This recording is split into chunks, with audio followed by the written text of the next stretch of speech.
역대상 13장 내용이 이제 1장부터 쭉 이제 포로된 이후에 이스라엘이 어떻게 안정되어 가는지를 이제 말해 주려고 역대상 기록이 포로 귀환 이후에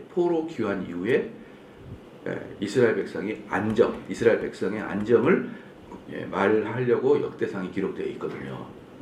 그렇기 때문에 이제 그 과정 중에 이제 13장은 이제 어떤 거냐 그러면은 그 언약궤가 들어오는 사건에 대해서 이제 이야기를 하는 거예요. 언약궤가 들어온 사건.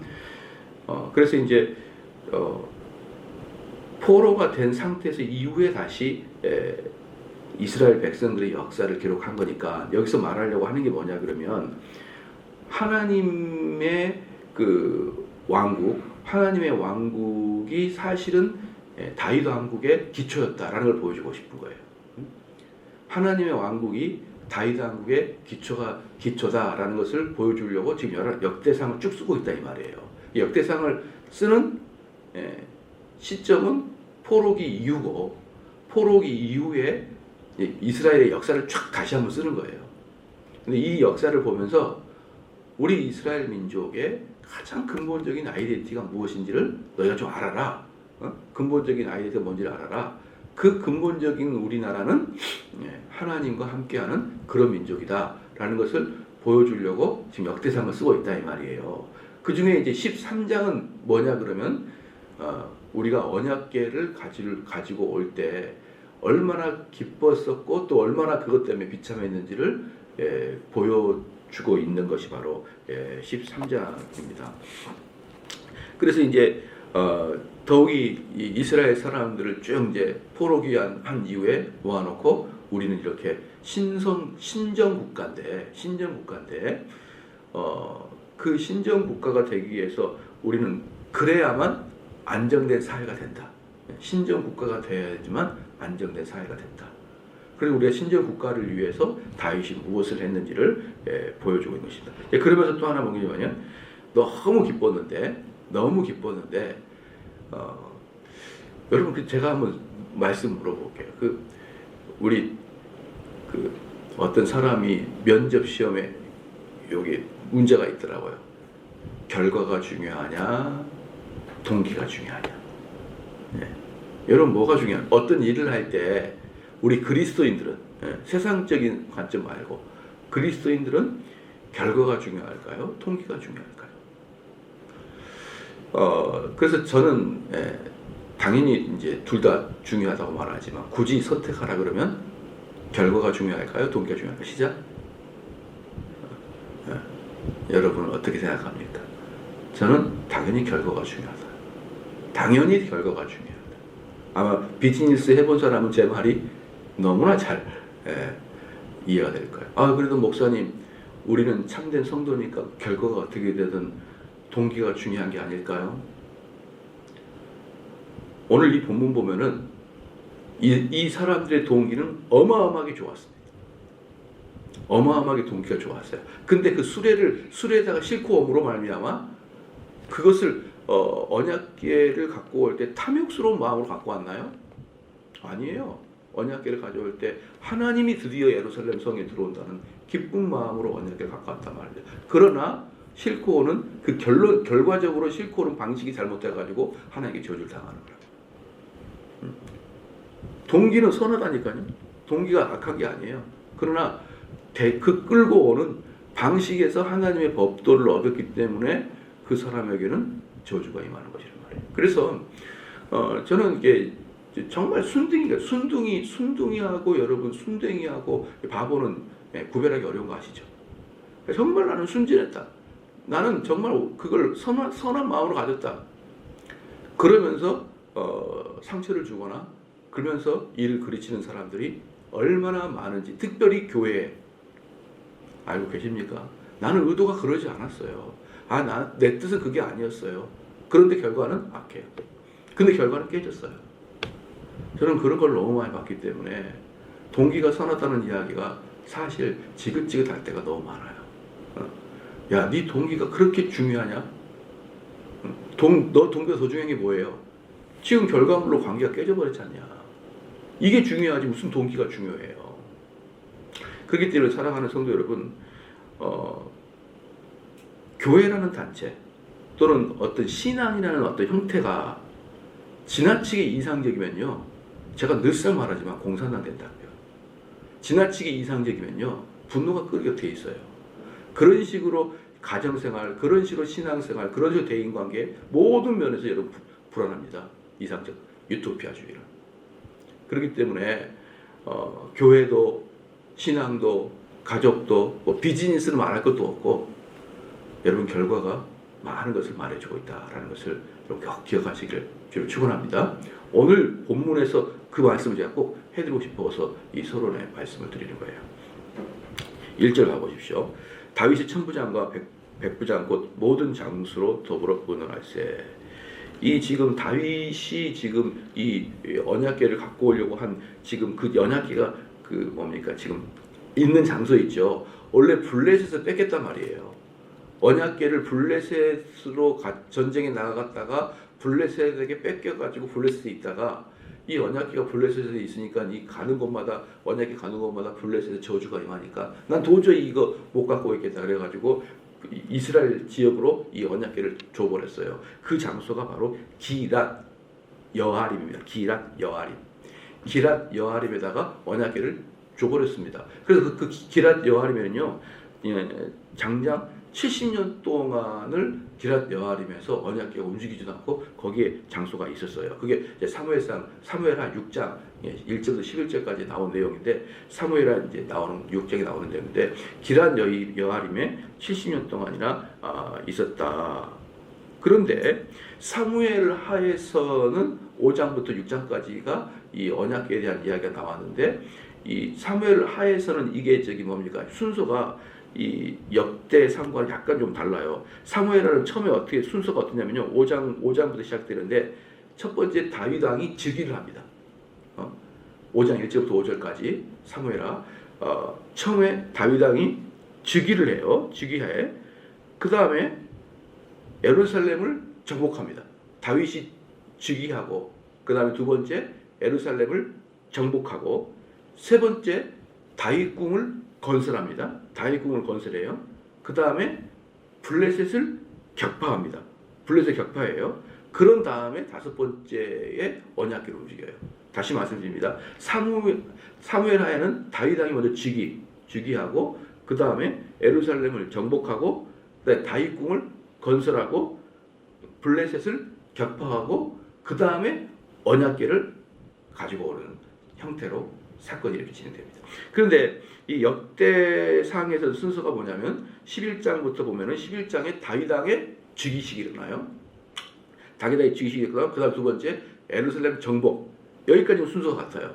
그 다음에 중간에 다윗 왕의 건설, 블레셋 군대 격파 이런 걸 빼버리고 곧바로 언약궤 사건을 이야기합니다. 그러니까 세 번째 언약궤 사건이 드러나요. 왜 이런 차이가 있느냐? 사무엘하는 역사 순서고 역대상은 역사 순서가 아니라 역대기를 쓴 기자의 말하고자 하는 의도가 바쁘니까 필요 없고 우리는 신앙인이야 이 뜻이에요. 예. 그러니까 그 역대기의 저자가 누구라 그랬습니까? 역대기의 저자가 누구다라고 딱 기록되어 있지 않지만 모든 학자들은 역대기의 저자를 에스라라고 해요. 에스라가 역대기를 썼을 것이다. 그 당시에 이렇게 역사를 구술한 포로 귀환 이후에 역사를 기술할 수 있는 사람은 학사 에스라밖에 없는 거예요. 그래서 에스라가 역대기 저자라고 많은 학자들이 그렇게 생각합니다. 정확하게 성경에 나와 있지는 않지만 그러면 여기 에스라가 만약에 성경 저자라 그런다면 에스라가 역대기를 쓰면서 말하고자 하는 게 뭐예요? 우리는 하나님 백성이다 그 뜻이에요. 이 족보를 말하면서. 그러니까 다시 말씀드리면은 다윗 왕의 즉위, 예루살렘의 정복, 그리고 곧바로 언약궤의 사건 이렇게 기술하게 되므로 역대기 저자는 바삐 움직이면서 우리는 하나님의 백성이야. 우리 백성들의 아이덴티티는 이거야 라는 것을 보여주고자. 여러분 이 성경은요 이렇게 문단의 구성으로도 우리에게 메시지를 줘요. 우리 성경은 그 뭡니까? 그 뭐예요? 문장의 해석만이 아닌 문단의 구성 또는 반복적인 어휘 이런 것 자체가 우리에게 메시지를 주기 때문에 사실은 이런 것들 때문에 평신도가 성경 혼자 해석하는 게 참 어려운 거예요.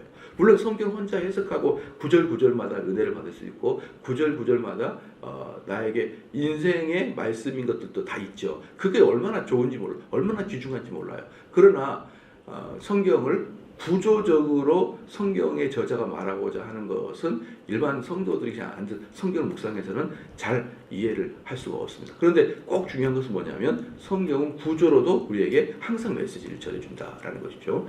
그 다음에 2절에 이스라엘 온 회중에게 이르되 만일 너희가 선히 여기고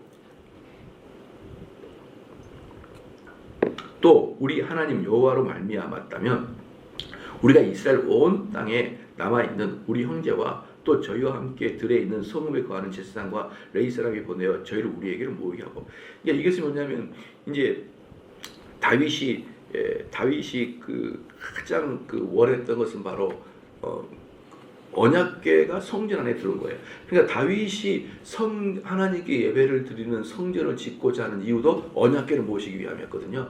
그러니까 다윗의 소원은 뭐였습니까? 언약궤를 빨리 갖고 온 겁니다. 언약궤를 빨리 가져와서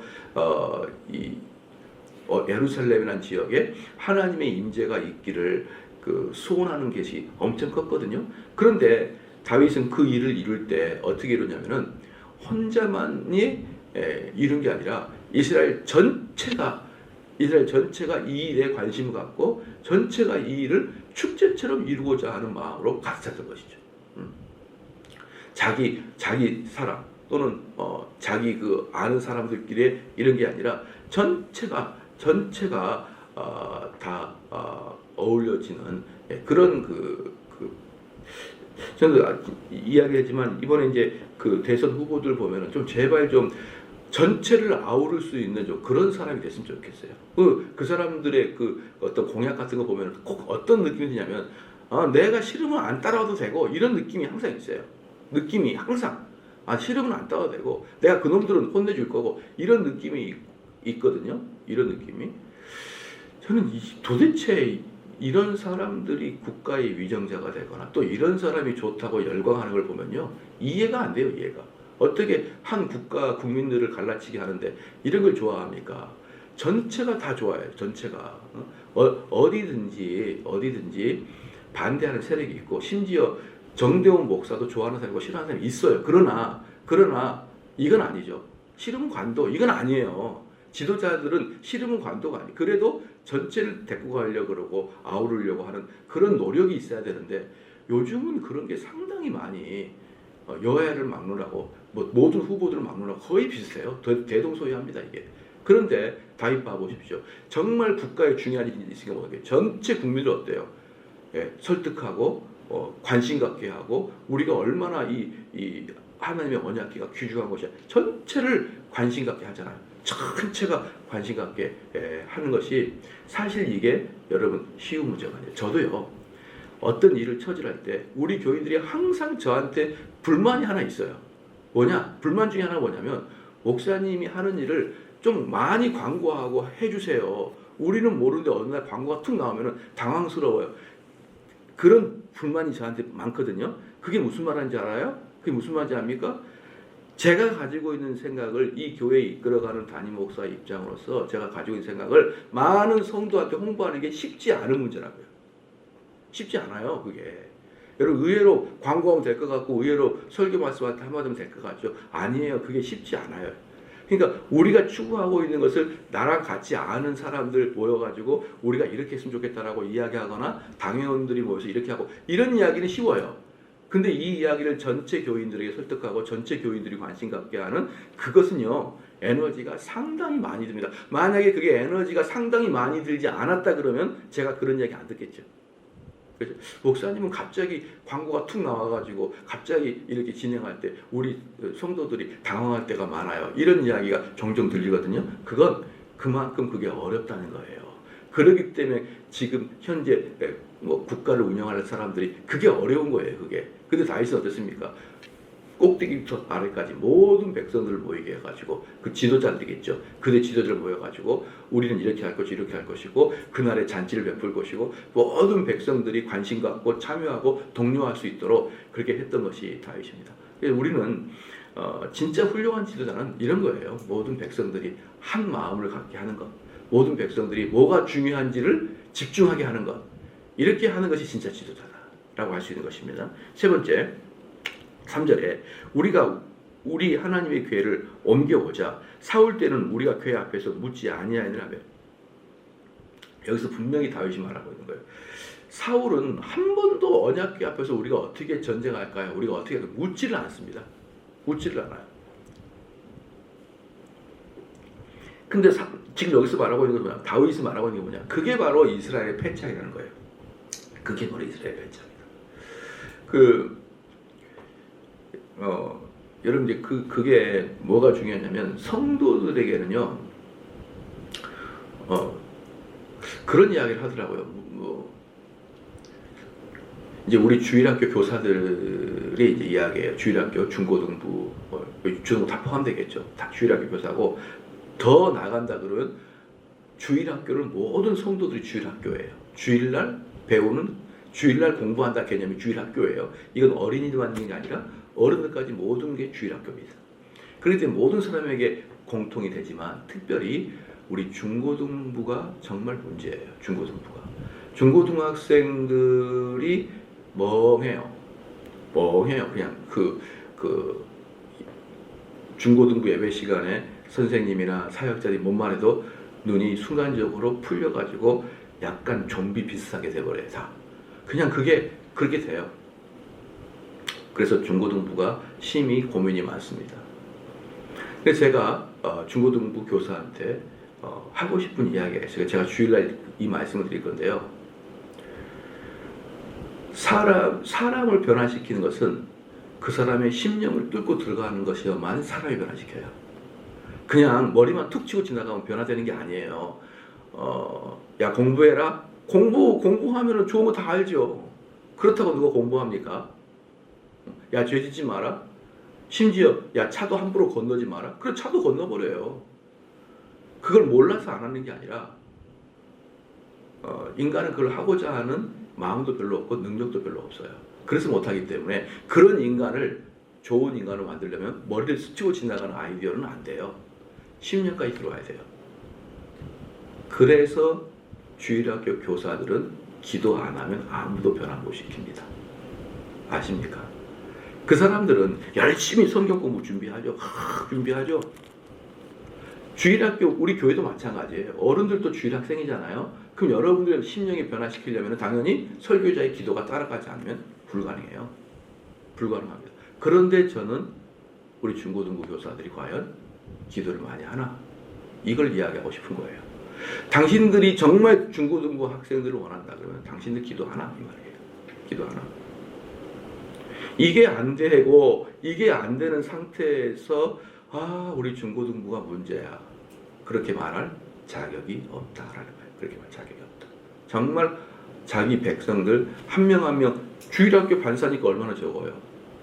지금은 어른이 많고 학생이 적으니까 1대1 교육이에요. 1대1 교육. 그러면 옛날에 우리 어릴 때는 1대10이 했어요. 한 반에 10명입니다. 그러면 그때 반사들이 그때 아이들 한 명 한 명 불러 10명을 놓고 기도해야 돼요. 지금 한두 명만 놓고 기도해도 되잖아요. 근데도 안 해요. 그러면서 중고등부 문제다. 그렇게 얘기를 합니다. 이게 무슨 얼토당토 않는 이야기입니까 이게. 그러니까 이 당시에도 다윗이 보기에 사울은 정말 얼토당토 않는 거예요. 왜? 우리는 하나님의 백성인데 도대체 저 양반은 기도를 안 해? 기도를 한다는데 뜻이 뭡니까? 언약궤를 갖고 와서 그 언약궤 앞에서 하나님께 부르짖질 않아요. 그러니까 다윗 입장에서는 정말 이상한 게 사울인 거예요. 정말 이상하다. 그리고 보십시오. 여러분, 기도라는 것은요. 너무너무 어려워요. 기도가 너무 어렵기 때문에 신앙생활의 형태 중에서 제일 안 되는 게 바로 기도입니다. 제일 안 되는 게 두 개가 있는데요. 기도와 전도예요. 왜냐? 이 두 개가 영적 전쟁의 최선봉이기 때문에. 성경 공부요? 우리 분이엘대학 200명 가까이 들어요. 성경 공부 분이엘대학 200명 가까이 들어요. 현장에 참석한 사람 100여 명, 유튜브로 든 사람 100여 명. 근데 기도회는 그렇게 안 됩니다. 기도회는 성경 공부는 쉬워요. 재밌잖아요. 모르는 거 배우고 그동안 알고 싶었던 것들도 해결되고 얼마나 좋아요. 근데 기도는 어떻습니까? 나와 영적 전쟁, 혼자 홀로 눈 감고 해야 되는데 그게 되겠습니까? 성경 공부야 전문가가 앞에서 계속 알려주니까 재밌고 유익되죠. 그래서 성경 공부보다 기도가 한 1억 5천 배 어려워요. 네. 1억 5천 배. 왜 해볼게요? 근거를 대볼게요. 여러분 매주마다 토요일마다 3시간씩 기도해야 한다면 200명 올까요? 아니에요. 매 토요일마다 우리 분야에 3시간씩 하잖아요. 그 3시간씩 기도해봐요. 거품 울어버리죠. 그러니까 한 1억 5천 배 정도 어렵다라고 봐요. 자, 그 다음에 그게 바로 지금 세 번째 3절입니다. 우리 하나님의 교회를 옮겨오자. 사올 때 우리가 교회 앞에서 묻지 아니하였느냐 하며. 그죠? 4절 무 백성이 이 일을 선히 여김으로 온 회중이 그대로 행하겠다 한지라. 그러니까 사람들이 어때요? 다 옳게 여기는 거예요. 그러니까 다윗의 이야기가 다 옳거니 그러는 거예요. 바로 이 부분도 지도자의 덕목입니다. 많은 사람이 들어보고 아 일리가 있다. 아 우리가 저 말에 적극 동의하고 싶다. 이런 말을 유발해낼 수 있는 설득력. 이게 바로 지도자가 가져야 될 얘기입니다. 그 사람들이 일심동체로 따르고자 하는 그 설득을 할 수 있는 그런 연설들. 이런 게 지도자에게 꼭 필요한 것이죠. 근데 지도자의 이야기 듣고 있으면 화만 나고 하기 싫고 그러면 그 지도자의 자리에 있으면 절대로 안 됩니다. 그런 사람들은 완전히 망가뜨리는 거예요. 그러니까 히틀러가 전 유럽을 갖다가 쓸어버린 것도 한번 연설하게 되면은 그냥 히틀러의 그 말 속에 빨려 들어가. 그래서 잘한 사람이든지 악당이든지 둘 다 뭘 잘해요? 연설을 잘하는 거라고. 연설. 그래야 악당이 되든지 그래야 정말 선한 예수님처럼 되든지. 예수님도 연설하는 어때요? 절대로 진 적이 없어요. 예수님도. 그러니까 히틀러 같은 그런 입술에 하나님 복음이 들어갔으면 얼마나 큰일 했겠어요. 응? 얼마나 큰일 했겠어요. 근데 거기에 마귀가 들어가니까 2차 세계대전 때 6천만 명, 6천만 명. 2차 세계대전 때. 그렇게 많이 죽었습니다, 여러분. 그게 바로 히틀러 그 사람이 마귀에 쌓인 그 언변의 능력 있는 사람이 마귀에 쌓여버리니까 그런 엄청난 일이 발생하잖아요. 그렇지 않습니까? 그래서 봅시다. 5절에 이에 다윗이 애굽의 시올 시내에서부터 하만 어기까지 이 애굽의 시올 시내가 뭐냐면요. 시홀이 뭐냐 그러면 나일강 하구를 시홀이라 그래. 시홀. 나일강 하구. 나일강 하구는 이집트의 이제 끝자락이죠. 이집트 북부 끝자락. 거기가 시홀입니다. 시홀이 거기서부터 거기까지가 시홀이라는 나일강 하구까지가 이스라엘 영토였다는 거예요. 그러니까 이스라엘 영토가 얼마나 컸든지 이집트하고 경계선을 이루고 있는 겁니다, 여러분. 이집트. 그래서 시홀이 애굽의 시홀이 이스라엘의 최남단인 거예요. 이스라엘 최남단. 그 다음에 하맛 어기까지가 뭐냐면 이스라엘 최북단이에요. 그러니까 이거 애굽의 시홀에서부터 하맛 어기까지. 이것은 다른 말로 브엘세바에서 단까지. 그럼 똑같은 거예요. 브엘세바에서 단까지 또는 애굽의 시홀에서부터 하맛까지는 우리나라 말로 시작 백두에서 한라까지가 뜻이에요. 백두에서 한라까지. 그러니까 이스라엘 전체 얼마나 다윗 때 영토가 강화했습니까? 그 애굽이랑 경계선이라뇨. 어마어마하죠. 그 중간에 모든 사막이 다 이스라엘 거였어요. 그러니까 이렇게 다윗 때에는 가장 큰 영토, 가장 안정된 사회, 가장 하나님을 섬기는 백성들의 호황기가 바로 다윗이 시대이기 때문에 그 이후에 모든 사람들이 제2의 다윗을 기다리고 있었단 말입니다. 우리도 다윗 시대처럼 전성기를 구가시켜줄 그런 왕을 바라고 있었어요. 그러니까 예수님을 뭐라고 합니까? 다윗의 자손 예수여라고 하는 거예요.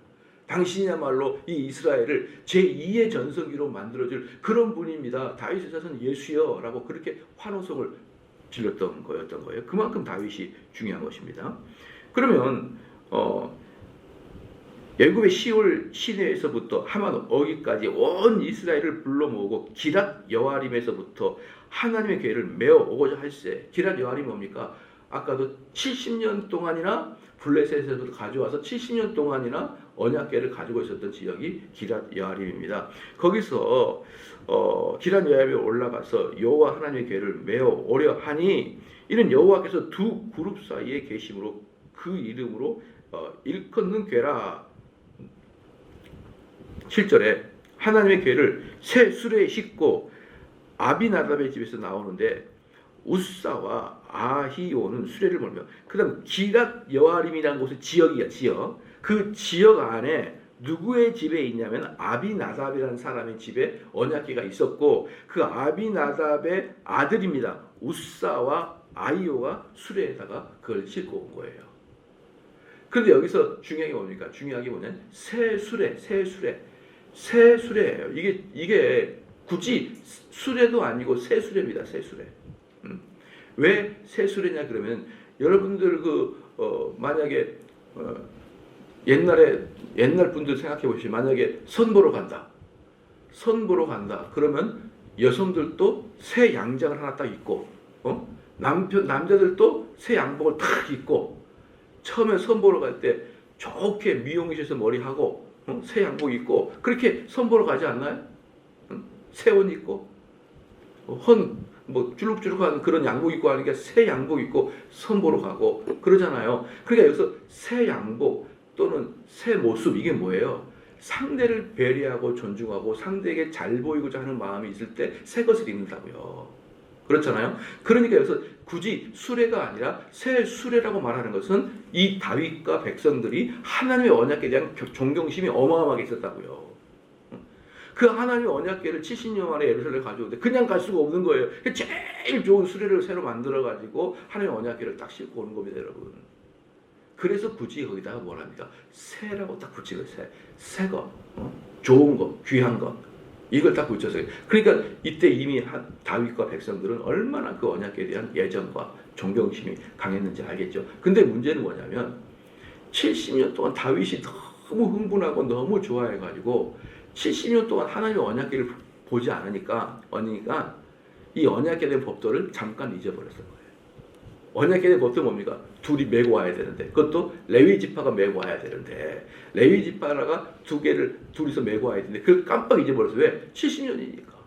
여러분 70년이 무슨 6.25 사건이 70년 전 사건이에요. 6.25 사건이. 그 6.25 때부터 지금까지 우리가 한 번도 해보지 않았으면 당연히 그거에 대해서 가물가물하거나 모르는 건 당연한 거 아니에요? 그러니까 다윗이 그 실수를 딱 저지른 겁니다. 근데 여기서 또 문제가 뭐냐면 우리는 레위 지파는 언약궤를 짊어지고 오는데 당시 이방인들에는 그들의 신을 수레에다 싣고 다녀요. 수레에다가 싣고 다니면서 전쟁터에도 그러니까 수레에다가 신을 싣고 와서 전쟁터에서 그 신이 지켜주길 바라면서 수레에다가 싣고 온 것이 바로 이방인들의 풍속이었거든요. 그러니까 다윗은 아마 큰 생각 없이 다른 민족들이 자기들의 신을 싣고 오는 방식을 기억했을 것이고 그것을 위해서 정말 새로운 수레를 만들어서 정성껏 하나님의 궤를 끌고 오려고 했던 것입니다. 자, 보십시다. 8절에 다윗과 이스라엘 온 무리는 하나님 앞에서 힘을 다하여 뛰놀며 노래하며 수금과 비파와 소구와 재금과 나팔로 주악하니라. 뭡니까? 그 언약궤 앞에서 온 이스라엘 백성들을 다 모아가지고 찬양대도 만들고 춤도 만들고 악기 수금과 비파와 소고와 재금 나팔로 전부 다 모아가지고 성대하게 그 언약궤를 끌고 오는데 여러분 7절 8절 봐보십시오. 어디에 다윗의 교만함이 있고 어디에 다윗의 사악함이 있나요? 없어요. 하나님을 만나는 그 기쁨만 있었던 거예요. 하나님을 만난다는 그 기쁨 때문에 엄청나게 준비했습니다. 그런데 하나님이 거기서 사람을 죽여요. 제가 다시 말씀을 드립니다만 여러분 우리가 항상 우리 성도들이 생각하는 그 동기가 중요하죠. 목사님 왜 내 마음을 이해해 주지 못하나요? 여보 왜 내 마음을 이해를 못해줘? 내가 당신 제일 사랑하는 거 알잖아. 근데 그 말투가 화가 나. 사랑한지는 나도 알겠는데 그 말투가 아주 귀에 거슬려요. 주로 누가 그러니까 우리 집사에 누가 그래요? 자녀와 엄마 사이에 그런 일 많죠. 자녀가 알아요. 엄마가 나를 세상에 제일 사랑하는지. 근데 말투가 마음에 안 들어. 요거거든요. 그럼 엄마들은 가슴을 치죠. 그렇게 내 마음을 몰라줘. 그렇게 내 마음을 몰라줘. 다 알지만 그 귀에 거슬리는 주파수 때문에 딱 마음이 다치는 거. 여러분 평생 경험을 받죠. 평생. 그래서 저희도 어머니가 그래서 저한테 항상 야 이놈아 니를 진짜 생각한 놈이 누굴지 생각해봐.